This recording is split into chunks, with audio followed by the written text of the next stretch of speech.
अमृत केरी पूरिया बहुविध दीनी छोरी। आप सरीखे जो मिले ताहि पियावो घोरी। अमृत केरी मोटरी सिर से धरी उतारी। जाहि कहो मैं एक है सो मोह कहे दुई चार। ये बीजक की साखियां। अमृत केरी पूरिया बहुविध देनी छोरी। सतगुरु कबीर कहते हैं कि अमृत की गठरी अनेक प्रकार से अच्छी तरह से खोल करके रख दी गई है। आप सरीखे कोई दूसरे भी मिले तो घोल करके उनको भी पिला दो।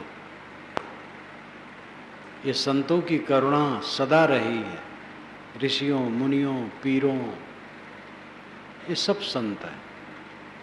सबकी करुणा सदा से रही है और वो बेताब रहे हैं कि ये पीड़ित जीव सुखी हो।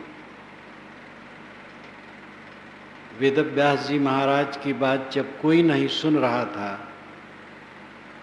किसी को फुर्सत नहीं थी, तो उन्होंने बाजार में जा करके कहना चाहा। बाजार में भी कुछ फुर्सत नहीं लोगों को, तो एक जगह ज़्यादा जमाव था। वहाँ पर कुछ ऊंचे चढ़ करके उन्होंने कहा, ऊर्ध्वबाहुर विरो में तदनामे कश्चित् शृणोति धर्मादर्थस्य कामस्य कस्मात् धर्मो न सेव्यते। मैं अपने हाथों को ऊपर उठा करके कहता हूँ, लेकिन मेरी बात कोई सुन नहीं रहा।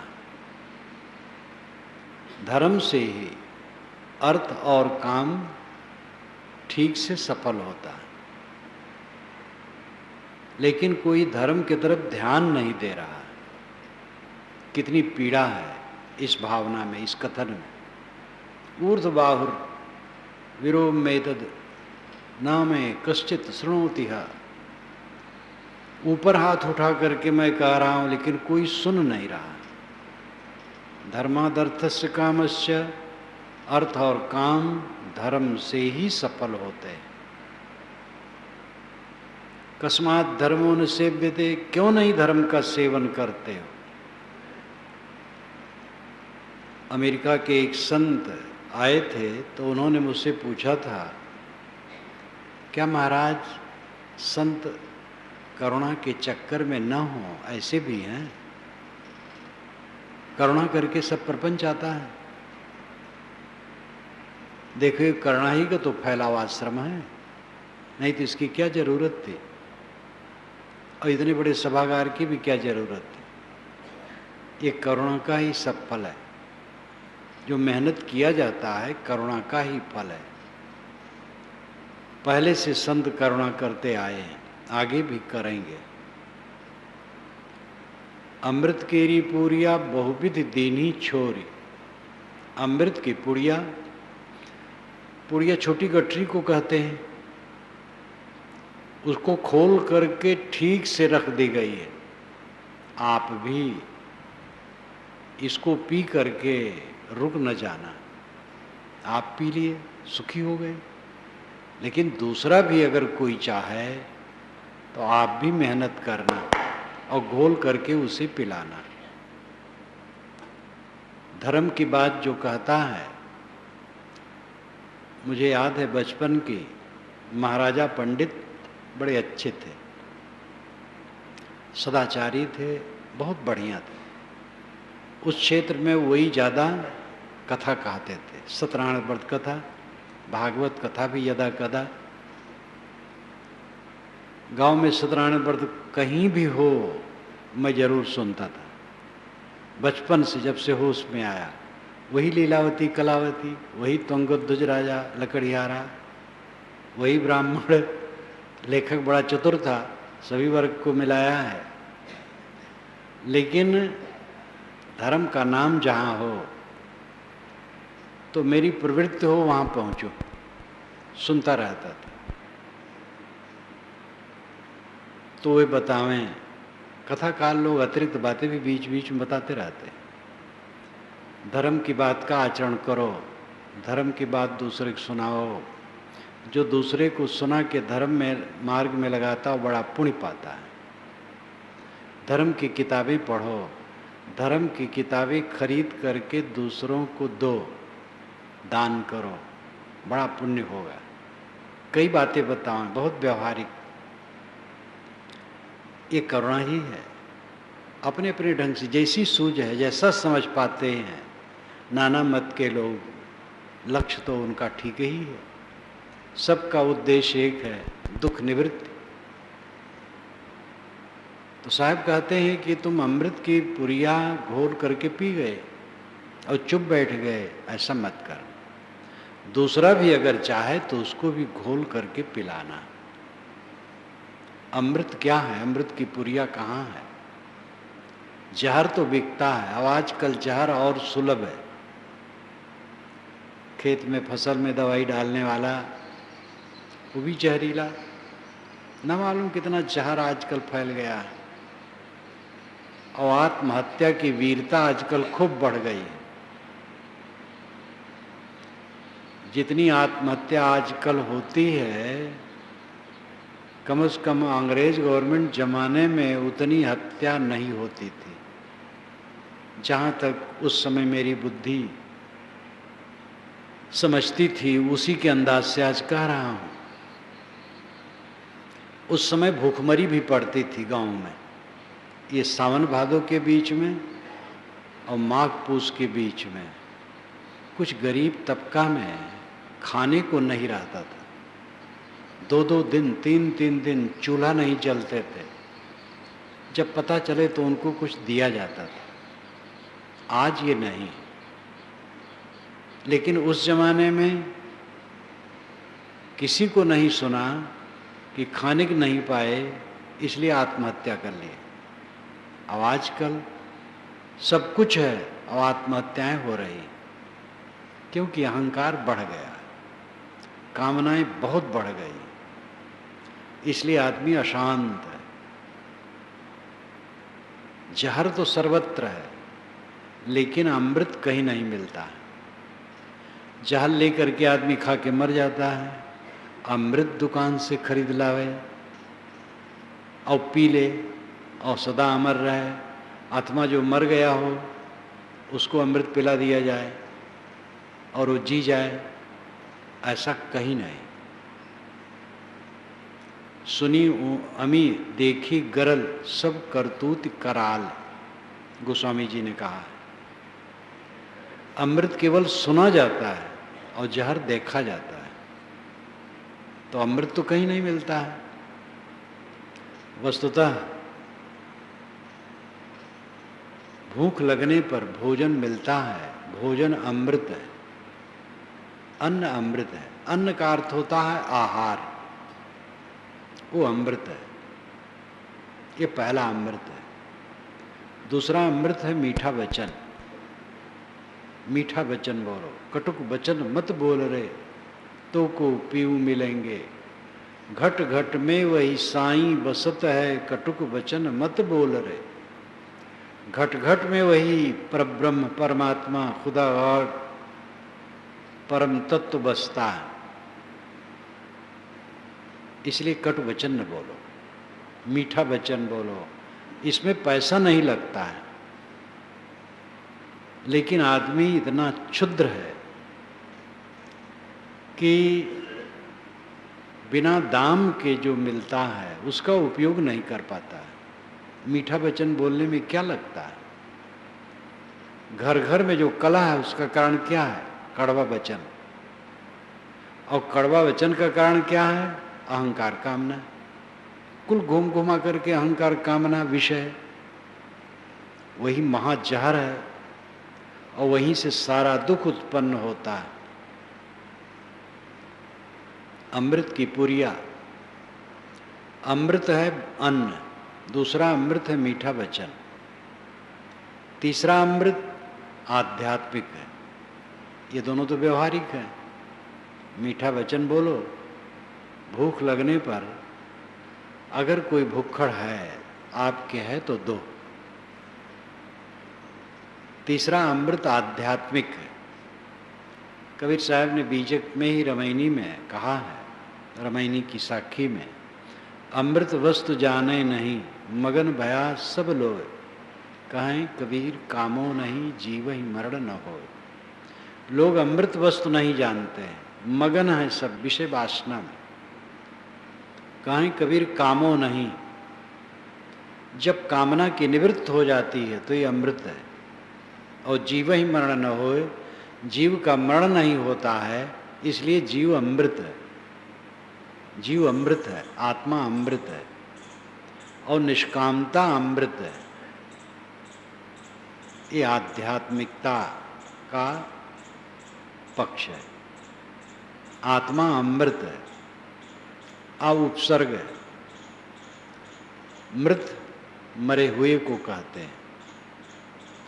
मृत में जब उपसर्ग लग जाता है तब अर्थ उल्टा हो जाता है। अमृत जो न मरा हो, जो न मरता हो, अमर हो। आत्मा अमर है इसलिए अमृत है। लेकिन उसका व्यवहारिक पक्ष क्या है? निष्कामता। निष्काम होने पर अमृतत्व का अनुभव होता है। आत्मा अमर है इतना जान लेने से अमृतत्व का अनुभव नहीं होता है। 3 वर्षों से वो घटना याद आया करती इस संदर्भ में, जब मैं बिलासपुर के और दक्षिण जंगली क्षेत्र के कार्यक्रम में था तो वहाँ एक वृद्ध आए, इनके साथ कई लोग थे और उन्होंने कहा, महाराज मैं जगह जगह मंडलेश्वरों, जगत गुरुओं, विद्वानों से पूछा हूँ, कहीं हमें संतोषजनक समाधान नहीं मिला। मैंने कहा क्या? कागज में लिखे थे ऋग्वेद के मंत्र। तो मैं मंत्र का अर्थ बताने लगा। कहीं महाराज अर्थ न बताइए, समाधान कर दीजिए। उनके तो शंका क्या है? तो उसमें है ब्रह्म के 4 पाद हैं, 3 पाद अमृत में स्थित हैं और 1 पाद में जगत है। ब्रह्म के 75 हिस्से में 75% में अमृत है, 25% में जगत है। ये प्रपंच है जहरीला, लेकिन 3 पाद अमृत में स्थित है। ब्रह्म के 3 पाद अमृत में स्थित है। तो उन्होंने कहा, महाराज ये जो 1 पाद है जगत वाला है तो दिखाई देता है, लेकिन जो 3 पाद अमृत में स्थित है वो कहाँ है? तो मैंने कहा वो केवल कागज में। तो स्तंभित हो गए। तो कहे, महाराज तो कहीं अमृत नहीं है। मैंने कहा है। तो कहे कहाँ है? मैंने कहा आप में। कहे अनुभव नहीं होता है। मैंने कहा चित्त निष्काम नहीं है। पूर्ण निष्काम जब हो जाएगा तब अनुभव होगा। तो गंभीर हो गए, बहुत समझदार लगे। ज़्यादा समय नहीं था, मैं प्रवचन के मंच पर जाने वाला था। मैंने कहा ज़्यादा तो बोल नहीं पाऊंगा, प्रवचन में बोलूँगा। बहुत गंभीर हो गए। उनको संतोष हुआ कि सही समाधान मुझे मिला। अमृत, आत्मा अमृत है, लेकिन अनुभव तो नहीं होता है। ये आत्मा ही तो रात दिन जहर का दुख भोग रहा है। वो खुद अमृत है, लेकिन जहरीला अनुभव है। नींद खुलते ही चिंता, बिला वजह की चिंता। खानिक चीजें हैं, घर मकान सब है, प्रेमी नेमी है, अनुगामी है, निरर्थक चिंता। क्योंकि इतना अभी नहीं हुआ, इतना और होना चाहिए। द्वेष, ईर्षा, काम का उद्वेग, क्रोध का उद्वेग, दूसरे को नीचा दिखाने की चेष्टा, अनेक मनोविकारों का जहर नींद खुलते ही सामने उबल पड़ा। किसके सामने उबला? अमृत के सामने। आप अमृत हैं, लेकिन अनुभव तो जहर का हो रहा है। दिन भर जहर का अनुभव। जब तक नींद नहीं लगी जहर का अनुभव। चिंता, फिक्र, अमर्ष, हर्ष, उद्वेग, प्रतिक्रिया, रिएक्शन, निरंतर ये चल रहा है तो जहर का अनुभव होता है, अमृत का अनुभव तो नहीं होता है। अमृत का अनुभव तब होगा जब जगत से लौट करके अंतर्मुख हुआ जाएगा। परांच खान वितरणत स्वयंभू तस्मात् परांग पश्यतिनांतरात्मन कश्चित धीरः प्रतिज्ञात्मानम इच्छता आवृत्त चक्षु अमृतत्वमिच्छन्। ये उपनिषद का वचन है। परांच बाहर, खान छेद, वितरणत फोड़ता है, स्वयंभू नियम, शरीर रचना का नियम, शरीर में इंद्रियों को फोड़ फोड़ कर बाहर निकालता है। इसलिए आंखें बाहर देखती हैं, कान बाहर सुनते हैं, नाक बाहर सूंघती है, चाम बाहर छूता है, जीभ बाहरी रस का आस्वादन करती है। और इन्हीं पांचों के साथ मन भी बाहरवासु बना है, ये भी बाहर बाहर भटकता रहता है। घुरबिनिया, घूर पर दाने बीन रहा है। परांच खान वितरण स्वयंभू, स्वयंभू इंद्रियों के छेदों को फोड़ करके बाहर निकाला है। तस्मात्, इसलिए, परांग पश्यत, हम बाहर देखते हैं, बाहर खींचते हैं, नांतरात्मन, अंतरात्मा की तरफ नहीं लौटते। कश्चित धीर, कश्चित कोई, धीर विवेकवान पुरुष, धीर धर के इंद्रिय और मन को समेट कर, कश्चित धीर आवृत्त चक्षु मृतत्वमिच्छन्, चक्षु आंखों को बंद करके, इसका अर्थ हुआ इंद्रिय और मन को समेट करके, अमृतत्वमिच्छन्, अमरता, अमृतत्व की इच्छा करके, अमृत लाभ की इच्छा करके, प्रत्यक आत्मन ऐक्षत, प्रत्यक नाम भीतर, आत्मन नाम आत्मा को, ऐक्षत नाम देखता है। कश्चित धीरा प्रतिज्ञात्मान ऐक्षत आवृत्त चक्षु अमृतत्वमिच्छन्।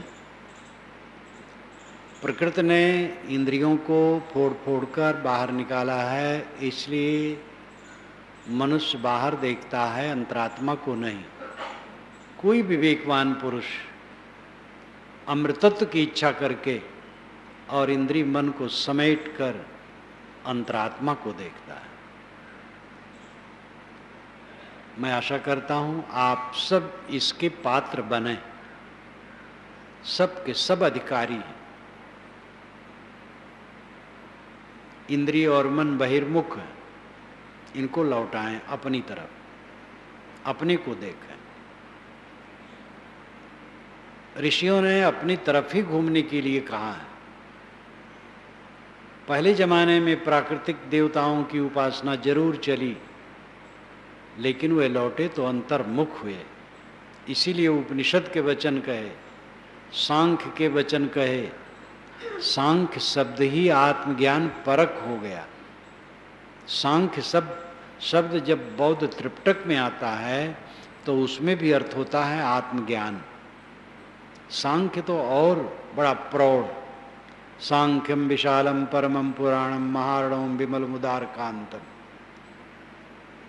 महाभारत में कहा गया सांख्य बहुत पुराना, निर्मल, उदार, महारणों, महासागर के समान आत्मज्ञान का केंद्र है। लोकम च दृष्टम इतिहास किंचित सांख्यागतम तच्च महान महात्मन।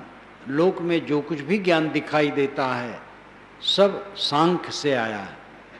सांख्य आत्मा की तरफ लौटने कहता है, वेदांत आत्मा की तरफ लौटने कहता है।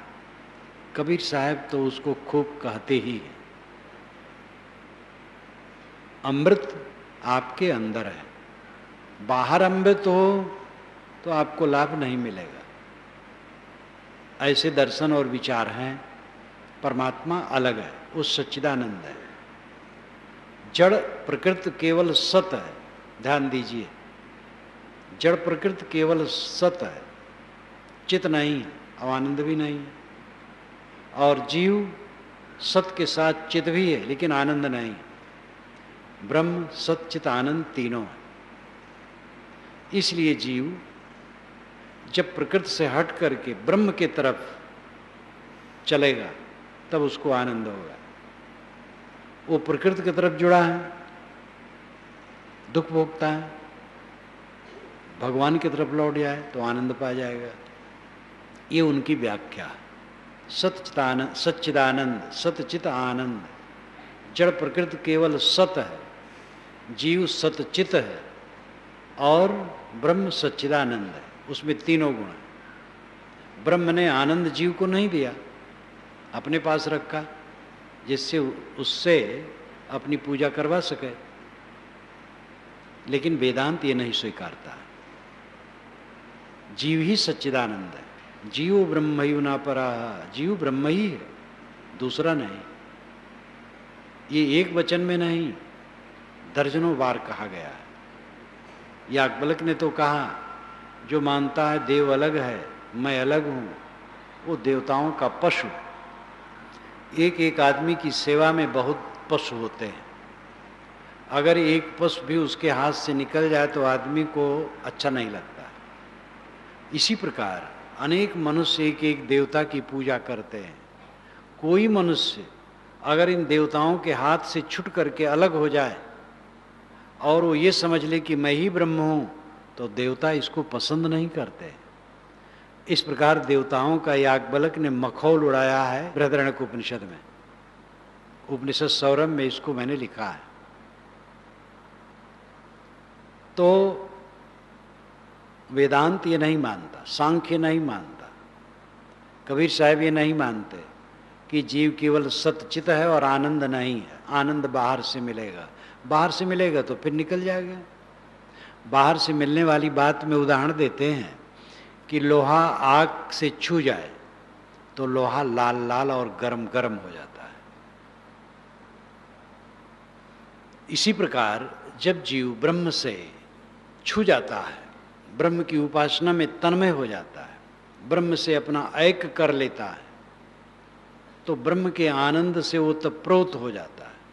लेकिन तो विचारणी बात तो यह है कि लोहा जब आग से अलग होगा तो कुछ ही समय में वो ठंडा हो जाएगा, वो गर्मी रहेगी नहीं। ब्रह्म से अलग होगा तब फिर वैसे हो जाएगा। उधारी का सौदा कभी भी स्थिर नहीं होता है, अपना सौदा होना चाहिए। इसलिए सांख्य, वेदांत, कबीर मत, सूफी मत, बौद्ध, जैन और जितने विचारक हैं, 6 शास्त्रों में आप देखिए तो मीमांसा को छोड़कर 5 शास्त्र, सांख्य, योग, न्याय, वैशेषिक, ब्रह्मसूत्र, ये आत्मा का ही विचार करते हैं। मीमांसा कर्मकांड परक है, लेकिन उसमें भी जहाँ आत्मा का विचार होता है वहाँ परोक्ष नहीं अपरोक्ष का होता है। मीमांसक ने तो ईश्वर ही नहीं माना, सृष्टि ईश्वर नहीं बनाता है, सृष्टि अनादि है। इसलिए कहा कि वेद ईश्वर नहीं रचता है, वेद अनादि है। और इसके विषय में उन्होंने बहुत तर्क दिया। तो हम पुराने शास्त्रों को देखते हैं तो आत्मपरक है, और शास्त्रों का महाशास्त्र तो आपका व्यक्तित्व, आपका अस्तित्व है। स्वयं विचार कीजिए, जो आनंद मेरे में नहीं है, आया हुआ है, वो जाएगा। संतो आवे जाए सो माया। सच्चिदानंद तीनों गुण आत्मा में है। आनंद जहाँ तक प्रसंग है, सत है, चित है। आनंद का अर्थ है दुख न होना, कुछ दुख नहीं है, यही आनंद है। और विशेष आनंद मन इंद्रिय अंतःकरण संबंध में होता है। जहाँ मन इंद्रिय अंतःकरण संबंध नहीं, वहाँ आनंद क्लेश कुछ नहीं है। लेकिन आनंद कहना बुरा नहीं, जहाँ दुख नहीं है आनंद ही है। तो अमृतत्व कहाँ है? आपका स्वरूप ही अमृत है, क्योंकि मिटता नहीं, मृत नहीं होता है, अमर है, इसलिए अमृत है। और इसका अनुभव आप करते हैं, बचपन से आज तक कर रहे हैं, आप वही हैं। शरीर बदल रहा है लेकिन अनुभविता वही है। इसी प्रकार आप समझिए कि शरीर के पहले भी आप थे और शरीर के न रहने पर भी आप रहेंगे। जड़ सत्ता चेतन सत्ता दोनों अनादि है। जड़ से चेतन नहीं बना, चेतन से जड़ नहीं बना, क्योंकि दोनों विरोधी गुणधर्म युक्त है। दाल भात को रोटी सब्जी नहीं खाती है, पीढ़ा और गिलास लोटे नहीं खाते हैं, भोग को भोग नहीं भोगता है, भोक्ता भोगों को भोगता है।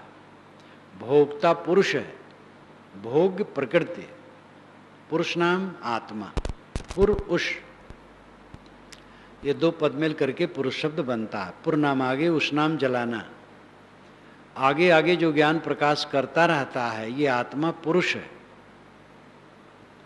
पुरुष के शरीर में, स्त्री के शरीर में, नपुंसक के शरीर में, किसी भी शरीर में हो, ये पुरुष है। चेतन को पुरुष कहते हैं। कपिल महाराज ने तो अपने शास्त्र में आत्मा कहा ही नहीं, पुरुष कहा। वेद में, उपनिषद में भी पुरुष का प्रयोग हुआ है जगह जगह। पुरुष ज्ञान प्रकाश करने वाला, पुरुष, पुर आगे उस जलाना। और पुरुष का एक अर्थ होता है पुरुषेते पुरुष, शरीर रूपी पुर में शयन करने के कारण से आत्मा पुरुष है। ये पुरुष, ये आत्मा अमृत है, नित्य शुद्ध बुद्ध है। लेकिन इसका अनुभव तब होगा जब निष्काम हुआ जाए। काई कबीर कामो नहीं, कामना का त्याग बहुत सरल है और बहुत कठिन है। एक बीड़ी पीने वाले से कहा जाए कि बिना बीड़ी पिए रहना बहुत सरल है, तो समझेगा कि कैसे सरल है, कहेगा कैसे सरल है। बीड़ी पी पी के रहना तो सरल है, बिना बीड़ी पिए रहना कैसे सरल है? क्योंकि बिना बीड़ी पिए रह नहीं पाता है। लेकिन अगर बीड़ी छोड़ दे, बीड़ी की आसक्ति मिट गई, तो देखेगा कि बिना बीड़ी पिए रहना बहुत सरल है। लाखों लोग हैं बीड़ी नहीं पीते हैं और आराम से रह रहे हैं, और बीड़ी पीने वाले बीड़ी के विषय में परेशान ही हैं। जो विषयों की आसक्ति है, इससे इच्छा को जीतना जमाल गोटा का काढ़ा लगता है। लेकिन दूसरा द्वार नहीं है, मोक्ष मंदिर में प्रविष्ट होने का दूसरा दरवाजा नहीं है, एक ही दरवाजा है, इच्छा जित दरवाजा। इच्छा को जीत करके उस मंदिर में प्रवेश होगा। निष्काम होना अमृतत्व है। तैत्तिरीय उपनिषद में ब्रह्मानंद वल्ली,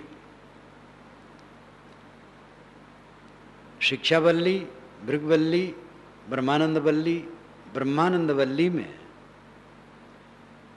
अंतिम है ब्रह्मानंद वल्ली। बहुत बढ़िया कल्पना है।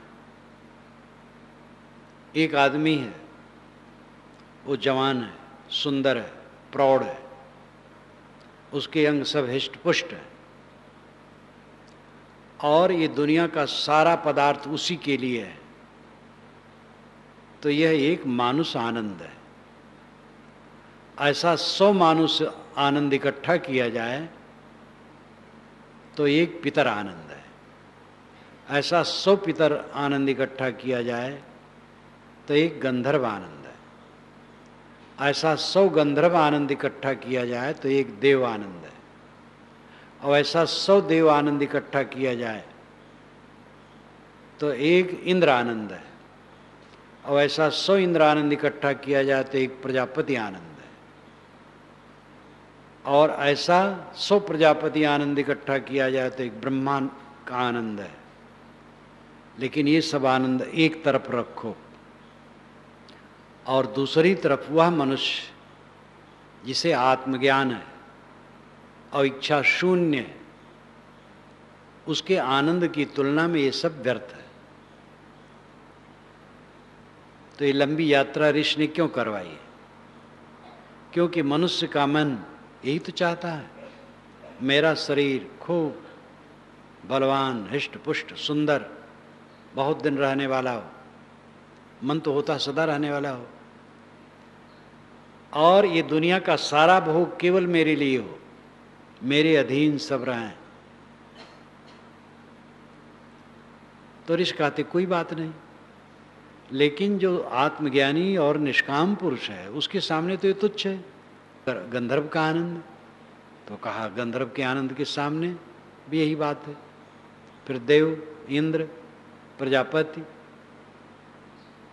इस सब का वर्णन करते करते कहा इस सारे आनंद एक तरफ रखो और दूसरी तरफ आत्मज्ञानी की निष्काम स्थित रखो, तो उसके समान एक कुछ नहीं। क्योंकि जितना वर्णन है ये सब सगुण है, औपाधिक है, देह युक्त है, जो बदलने वाला है, और औपाधिक सुख दुख से भरा रहता है। औपाधिक का मतलब है संबंधित, किसी पद का सुख है, पद नहीं रहा तो सुख नहीं रहेगा। किसी के जन्मोत्सव का सुख है, जन्मोत्सव बीत जाएगा। वैवाहिक आनंद एक दिन होता है, दूल्हा आदमी एक ही दिन बनता है बस। पहले तो दूल्हा 3 दिन दूल्हा रहता था, आजकल तो कुछ ही घंटा रहता है। दूल्हा बनता था, उस दिन जाता था, दूसरे दिन मर्याद रहता था ससुराल में, तीसरे दिन लौटता था, तो कम से कम 3 दिन दूल्हा रहता था। और आजकल सुनता हूँ बस उसी दिन दूल्हा बना गया, विवाह करके लौट आया, कुछ घंटा दूल्हा रहा बेचारा बस। ये दूल्हा रहना कितने समय तक है? सारा आनंद संबंधित औपाधिक है, उपाधि। उपाधि का अर्थ होता है छद्मवेश, संबंध, नकली चादर ओढ़ना। सब नकली चादर है, देह ही नकली है, देह के नाम रूप मिथ्या है, पद प्रतिष्ठा मिथ्या है, गुण कर्म स्वभाव सब खो जाने वाले, शून्य। इनसे उत्पन्न सुख क्लेश लाएगा, लेकिन आत्मा शाश्वत है, आपका अस्तित्व शाश्वत है। उस शाश्वत आत्मा में जो स्थित हो गया उसका आनंद अनंत है। ये अमृत है। अमृत केरी पूरिया बहुविध दीनी छोरी। साहब कहते हैं अमृत की पुड़िया बहुत प्रकार से खोल के रख दी गई। आत्मा अमृत है और पवित्र रहनी अमृत है। पवित्र रहनी से कोई आत्मा के मंदिर में प्रवेश पाएगा, ऐसे नहीं। केवल ज्ञान बघारने से नहीं, मैं ब्रह्म हूँ चिल्लाने से नहीं। स्वामी शंकराचार्य ने बहुत फटकारा है विवेक चूड़ामणि में, ब्रह्म ब्रह्म चिल्लाने से कोई मुक्त हो जाएगा? आचरण की जरूरत है। उस रहनी में निर्विकल्प अवस्था में जाओ, हर जगह कहा गया है। ज्ञानी होना अलग बात है, लेकिन उस दशा में टिकना अलग बात है। पवित्र रहनी द्वारा वहां टिका जा सकता है। पवित्र रहनी अमृत है। क्षमा करना, अपने मेरे लिए किसी से गलती हो गई है मन में न रखो। गलती करने वाला स्वयं ग्लानि में डूब जाता है, वो स्वयं उसको छोड़ता है। हो गई क्षमा कर दो। अब अगर कोई ऐसा पतित है कि गलती करके वो माने रहता है ठीक किया, तो वो भोगेगा। आप उसके लिए भी क्षमा कर दो। समता रखो, शील रखो, इंद्रिय मन पर संयम रखो, दुर्व्यसन से मुक्त रहो, किसी को तकलीफ न दो। संयम से चलो, अंतर्मुख होने का काम करो, ये पवित्र रहनी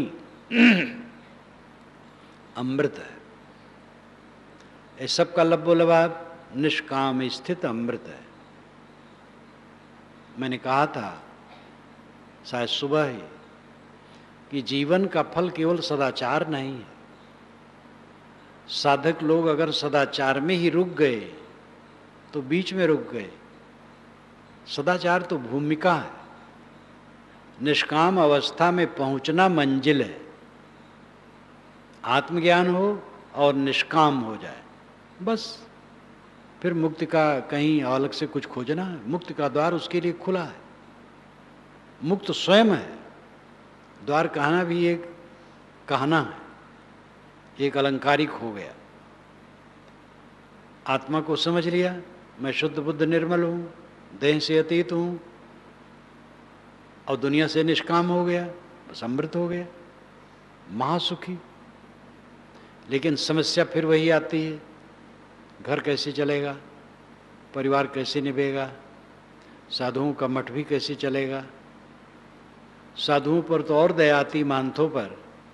ऐसे महंत जिनसे मैंने कहा कि सुबह शाम मठ के साधु ध्यान सत्संग में बैठें, अध्ययन मनन कुछ करें, तो उन्होंने कहा साहब मठिया कमवा कौन देखी।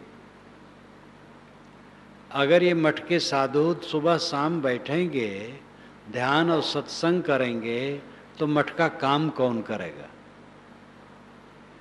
क्योंकि वो समझते हैं हरदम जब चरखा की तरह लगा रहा है तब काम होता है। यहाँ भी मठ है, ये मठ ही है और साधु हैं। 2 घंटा सुबह 2 घंटा शाम सब रोज बैठते हैं और मठ का काम तो कुछ नहीं रुका है। और मठ किस लिए है? मठ कल्याण के लिए है कि इकट्ठा होकर के खा पी करके जीवन बिताए, इसके लिए है। खाना पीना तो हर जगह होता है। तो साधु महंत जब नहीं समझते हैं तब क्या बताया जाए, गृहस्थ को कैसे दोष दिया जाए। जो ध्यान नहीं देगा वही नहीं समझेगा। दोष न साधु का है न गृहस्थ का है, बहिर्मुखता का है। हम इतने बहिर्मुख हो गए हैं कि अपने को समझते नहीं हैं, जीवन का फल समझते नहीं। अमृत केरी पूरिया बहुविध देनी छोरी, आप सरीखे जो मिले ताहे पियाओ घोरी। साहब कहते तुम अमृत हो, अक्षय हो, नित्य हो, शाश्वत हो। निष्काम होना अमृतत्व है। इसकी सीख मैंने दे दी है। जो तू चाहे मुझको छाड़ सकल की आश, मुझ ही ऐसा होए रहो सब सुख तेरे पास। तत्वा जीवा 2 ब्राह्मण बंधु गुजरात के, जहाँ पर आज कबीर बढ़ है, नर्मदा नदी के बाएं तरफ बड़ौद जिले में। दाहिने तरफ शुक्ल तीर्थ है और बाएं तरफ कबीर बढ़ है। 600 वर्ष पुराना बढ़ खड़ा है। सरकार के संरक्षण में होने से आज तो बहुत बाग वन जैसा हो गया है। वहाँ कबीरपंथी लोग अब कबीर कुंभ भी लगाना शुरू कर दिए हैं। तत्वा जीवा वहाँ रहते थे 2 ब्राह्मण बंधु, दोनों कबीर साहब के शिष्य थे। कबीर साहब 4 बार गुजरात गए हैं, वहाँ काफ़ी दिन रहे। अभी भी वहाँ सुनसान है। कबीर आश्रम के अलावा वहाँ कुछ नहीं, चारों तरफ सुनसान।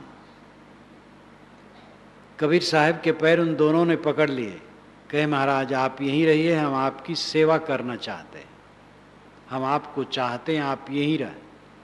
तो साहब ने कहा जो तू चाहे मुझको छाड़ सकल की आश, मुझ ही ऐसा होए रहो सब सुख तेरे पास। अगर तुम मुझे चाहते हो तो जैसे मैं हूं वैसे बन जाओ। मैं निष्काम हूं, तुम भी निष्काम हो जाओ, सब सुख तुम्हारे पास रहेगा।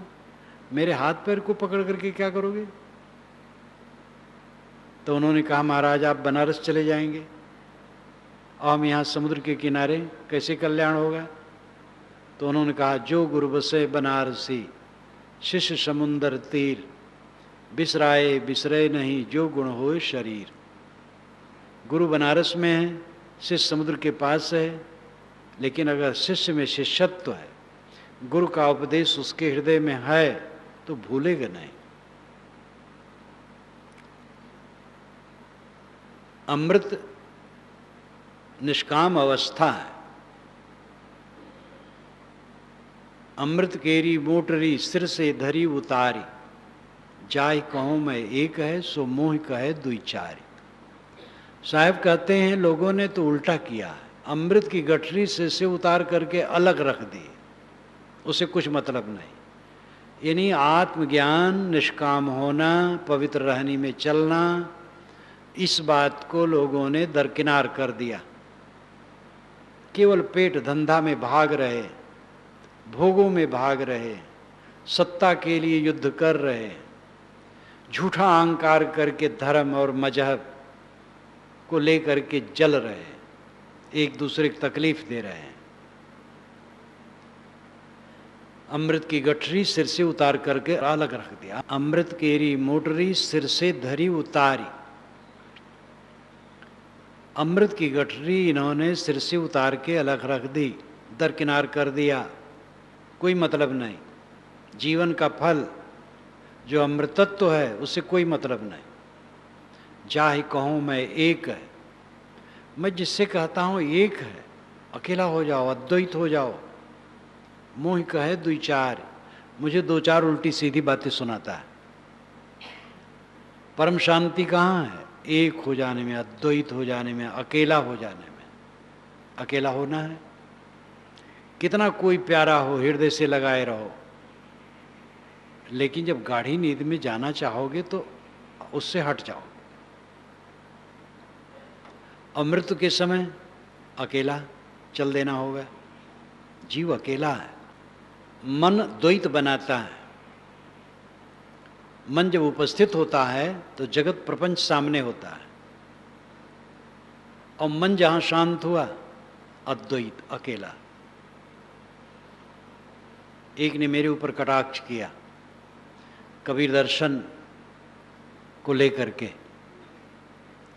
कि अद्वैत ही अंतिम है, लेकिन हाँ, अमुक स्वामी ने कहा है कि जब तक कोई विकल्प न हो तब तक अद्वैत मानना चाहिए।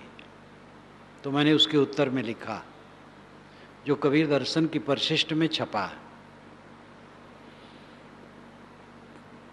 जाति, चमत्कार और अद्वैत इस संदर्भ में छोटे में, अंतिम में है। मैंने उनको उत्तर दिया कि अद्वैत का विकल्प है ही नहीं। किसी बड़े स्वामी का नाम लेकर के उन्होंने लिखा है कि उन्होंने कहा है कि जब तक कोई विकल्प न हो तब तक अद्वैत ही मानना चाहिए। तो मैंने लिखा कि अद्वैत का विकल्प हो ही नहीं सकता है। अद्वैत का विकल्प तो फिर सविकल्प हो गया, फिर द्वैत हो गया, और द्वैत प्रपंच है। अद्वैत केवल, अकेला, असंग, यही तो परमार्थ है। चित्त द्वैत बनाता है। गाढ़ी नींद में हम अद्वैत रहते हैं, अकेला, परम सुखी।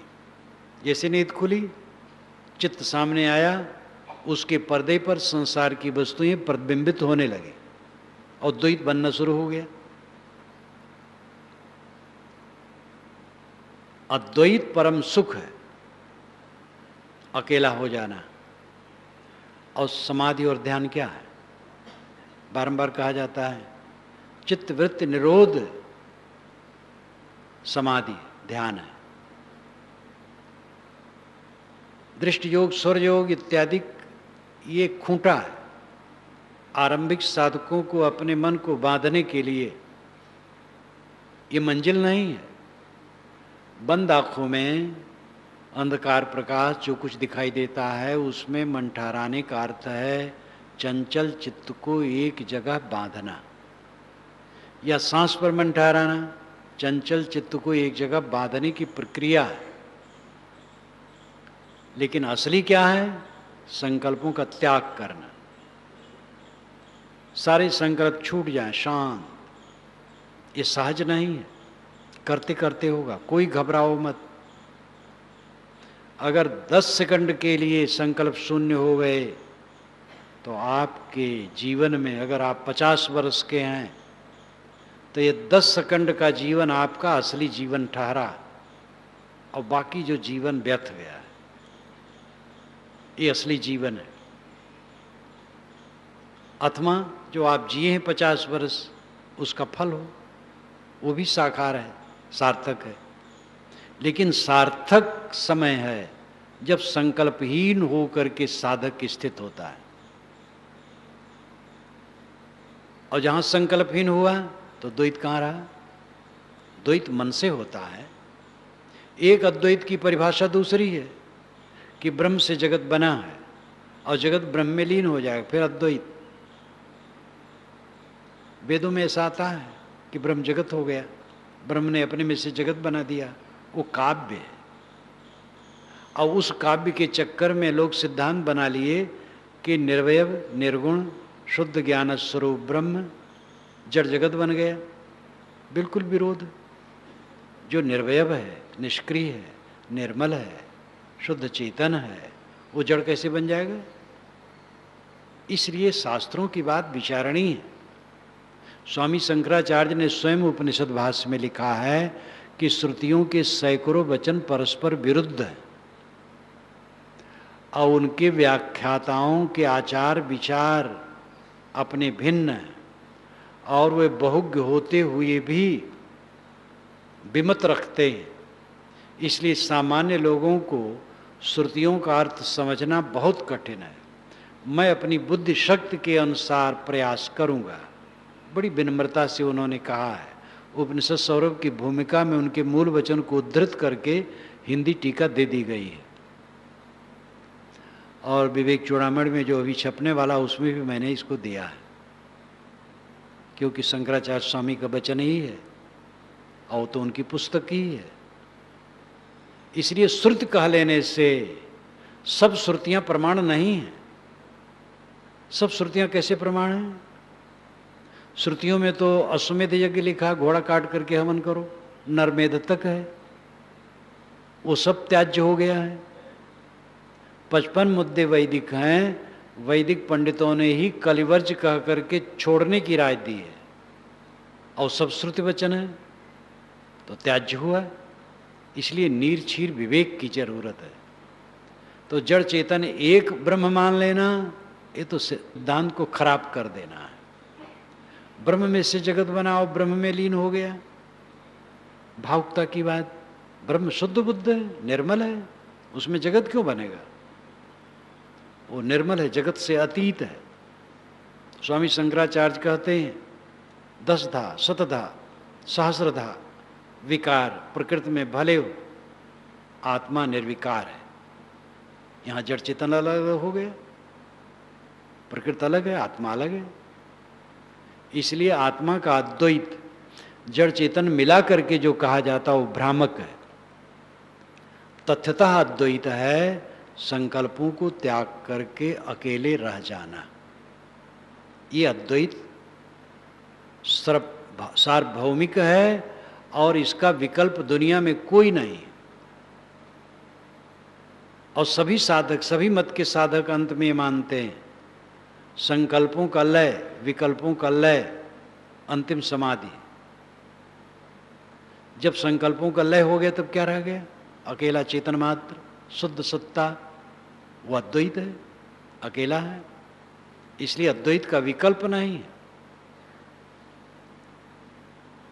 लेकिन अद्वैत को समझने की जरूरत है। अद्वैत शब्द से मोह भी नहीं होना चाहिए और अद्वैत शब्द सुन के भड़कना भी नहीं चाहिए। अद्वैत सही भी है, अद्वैत गलत भी है। जड़ चेतन मिला के अद्वैत है तो गलत है, और जड़ को छोड़ करके शुद्ध चेतन मात्र अद्वैत वो सही है। तो साहब कहते जाहि कहूँ मैं एक है, मैं जिसको कहता हूँ कि एक तत्व है, अंतिम स्थिति एक है। संकल्प छोड़ दिए, अकेले रह गए, तो लोग कहते क्या बाबा बताते हैं, अंड-बंड लोग बकने लगते हैं। लोगों से पूछो तुम कौन हो, तो कहते मैं तो कुछ नहीं। भगवान कैसे मिलेगा? किसको मिलेगा जब तुम कुछ नहीं हो? पहले तुम कुछ हो, तब भगवान कुछ है। अपने खोसे आवास नहीं है, जड़िए नहीं है, ये भटकाव है। वेदांत ऐसा नहीं कहता, सांख्य ऐसा नहीं कहता, विवेकी ऐसा नहीं कहते। आप सारा दारमदार किस पर है? ब्रह्म किसने कहा? ईश्वर किसने कहा? देवताओं का सृजन किसने किया? शास्त्रों की रचना किसने की? सारा ज्ञान विज्ञान विकास किसका है? आपका है, मानव का है, मानव के अंदर में बैठे आत्मा का है। इसके लिए कोई प्रमाण की जरूरत है? कहीं सबूत चाहिए? ये तो उज्जवल है, साफ है, सामने है, आपका परम अस्तित्व है। अपने अस्तित्व में स्थित हो जाना, संकल्प त्याग करके अपने आप में स्थित हो जाना, ये अद्वैत अवस्था है, एक अवस्था है, केवल अवस्था है। बका, शेष, सूफी बका कहते हैं, बाकी, बचा हुआ। हम लोग शेष कहते हैं संस्कृत भाषा में, बात वही है।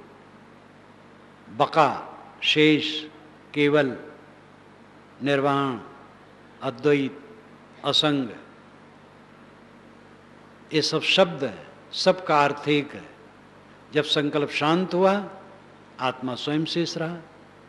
ये एक स्थित है, अद्वैत स्थित है। जाहि कहूँ मैं एक है। साहब कहते मोह कहे दो चार, समझ नहीं पाते, दो चार उल्टी पलटी बातें कहने लगते हैं। कहीं समझाओ मैं सब जगह अंधा, इसीलिए साहब ने थक के कहा। सभी ने कहा, वेदव्यास जी का प्रमाण मैंने पहले दिया, गोस्वामी जी सामान्य शिक्षा के लिए कहते हैं, बात नहीं मानते, मैं क्या कहूँ। रामायण अनुहरत सिख, जग भव भारत रीति, तुलसी सटकी को सुने, कल कुचाल पर प्रीति। रामायण के अनुसार मैं सीख देता हूँ कि भाई भाई प्रेम से रहो, लेकिन जग भव भारत रीति, जगत के लोग महाभारत की तरह हो रहे हैं, भाई भाई कलह कर रहे हैं। तुलसी सटकी को सुने, ये तुलसीदास जैसे सठ की बात कौन सुनने वाला है। कल कुचाल पर प्रीति, कल काल में कुचाले पर प्रेम है। गोस्वामी जी अपने को सठ कह लेते हैं, थक जाते हैं। कबीर साहब ने भी कहा है, कहाँ कबीर सब खलक सयाना, इनमें हम ही अनारी। संसार के लोग ही सयाने, हम ही अनाड़ी। ये सभी महापुरुषों ने कहा है, क्योंकि दुनिया जैसे आज ये पहले थी, आगे भी रहेगी। ज्ञान की बात सुनाने जाओ, कौन सुनता है। धन्यवाद है आप लोगों को जो इतनी दूर दूर से आए, कितने सत्पात्र हैं। इसका उपयोग करें। अमृत वस्तु आप स्वयं हैं। निष्कामता अमृतत्व है। ये दोनों के संगम से पूर्ण अमृतत्व का साक्षात्कार होता है। आत्मा का बोध हो कि मैं देह नहीं, प्राण नहीं, मन नहीं, बुद्धि नहीं, अहंकार नहीं, मैं जड़ प्रकृति से सर्वथा भिन्न, शुद्ध बुद्ध निर्मल हूं। और ऐसा समझ करके फिर संसार से निष्काम हो जाना। निष्काम हो जाएंगे तो काम कैसे बनेगा, इसके लिए बारंबार निवेदन किया जाता है। काम तो करना पड़ेगा। काम के चक्कर में ऐसा ना पड़ो कि अपने को भुआ के जाल में डाल लो, रात दिन घुड़दौड़ में दौड़ते रहो तो कुछ नहीं कर पाओगे। कल्याणार्थी को निर्वाह का काम करना है और साधन भजन के काम में लगना है। केवल सतोड़ मेहनत दुनिया ही में करते रहोगे, लौकिक उन्नत में पूरा अपने को झोंक दोगे तो आत्मिक उन्नति नहीं होगी, और लौकिक उन्नत अंत में भूसी कूटना सिद्ध होगा। इसलिए लौकिक उन्नत उतनी ही ठीक है जो आध्यात्मिक उन्नति में बाधक न हो। इस चीज को नहीं समझते हैं, जो लगे ही हैं उनके लिए कहना नहीं। यहाँ तो सत्पात्र बैठे, उनके लिए कहना है। जिनको ये सूझ है कि हमें शांति चाहिए, तृप्ति चाहिए, सही सुख चाहिए, उनके लिए कहना है। तो अमृत केरी पूरिया बहुविद्यनी छोरी, आप सरीखा जो मिले ताहि पियावो घोरी। साहब कहते हैं अमृत की पुड़िया खोल करके मैंने रख दी है, वो है स्वरूप ज्ञान, आत्मज्ञान और निष्काम रहनी। अजिज्ञासुओं, अमुमुक्षुओं, असाधकों, आप सरीखा दूसरा भी सतपात्र मिले तो उसको भी घोर के पिलाओ, लेकिन अमृत केरी पोटरी सिर से धरी उतार, लोग तो अमृत की गठरी सिर से उतार के अलग रख दिए हैं, उसकी चिंता नहीं है। जिसको मैं कहता हूं एक हो, अंतर्मुख हो जाओ, अपने आप में लीन हो जाओ, वो मुझे दो चार उल्टी पलटी बातें कहने लगता है। लेकिन किसी के ऐसा कहने से सत असत नहीं होगा। हम और आपको चाहिए अमृत को समझें।